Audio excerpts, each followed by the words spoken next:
Praise the lord. మన ప్రభు అయిన యేసుక్రీస్తు నామంలో మీ అందరికీ నా హృదయపూర్వకమైన వందనాలండి. దేవునికి స్తోత్రాలు.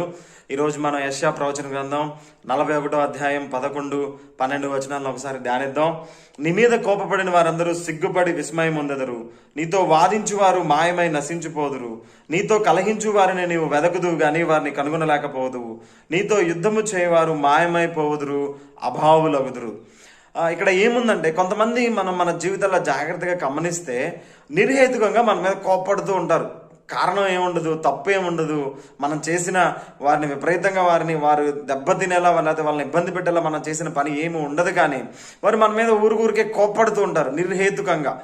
కొంతమంది మన మీద వాదిస్తూ ఉంటారు. ఏమని వాదిస్తారంటే, ఎక్కడ ఏం జరిగినా ఏది జరిగినా కూడా నువ్వే చేసావు, నువ్వే తప్పు చేసావు అని చాలా చులకనగా నీ తప్పు నువ్వే ఒప్పుకో అనే విధంగా మనతో వాదన పెట్టుకుంటూ ఉంటారు. కొంతమంది మనతో కలహిస్తూ ఉంటారు, అంటే గొడవలు పెట్టుకుంటూ ఉంటారు. అది ఇరుగు పొరుగు వారు కావచ్చు, ఇంకెవరైనా కావచ్చు, బంధువులు కావచ్చు, స్నేహితులు కావచ్చు. కొన్ని సందర్భాల్లో ఇంట్లో వాళ్ళు కూడా మనతో ఊరికి గొడవలు పెట్టుకోవచ్చు, మనం అంటే ఇష్టం లేనప్పుడు. కొంతమంది మన మీద యుద్ధం చేస్తారు, అంటే వచ్చి మనమే పైన పడి కొడతారు.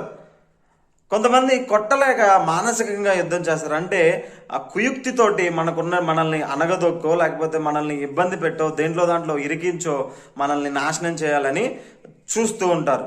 అయితే దేవుడు ఈరోజు మనతో ఏం వాగ్దానం చేస్తున్నాడంటే, వీళ్ళందరూ విస్మయం ఉందే కార్యం ఒకటి దేవుడు చేస్తానన్నాడు. అంటే దేవుడు అంత గొప్ప స్థాయికి, లేకపోతే అంత చక్కని మంచి ఆశీర్వాదం నీ మీదకి తీసుకువస్తానని దేవుడు అంటున్నాడు.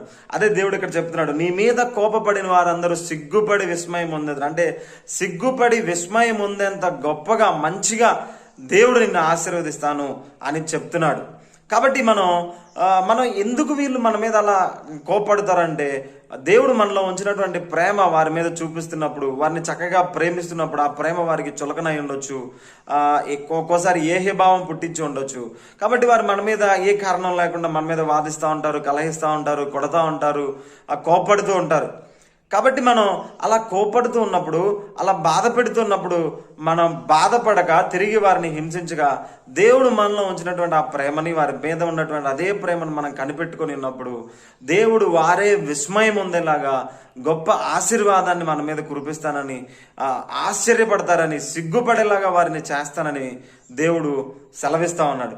కాబట్టి మనల్ని ఎవరైనా నిర్హేతుకంగా మన మీద కోపడుతున్నప్పుడు, గొడవ పడుతున్నప్పుడు, కలహిస్తున్నప్పుడు, మనల్ని కొడుతున్నప్పుడు తొందరపడక, బాధపడక దేవునికి ప్రార్థన చేసి నమ్మకంగా కనిపెట్టుకుని ఉన్నప్పుడు వారందరూ విస్మయం పొందేలా మనల్ని ఆశీర్వదించడానికి దేవుడు సమర్థుడైన దేవుడు, సర్వశక్తి కలిగిన దేవుడు ఆ కార్యం మనందరి జీవితాల్లో చేయునుగా.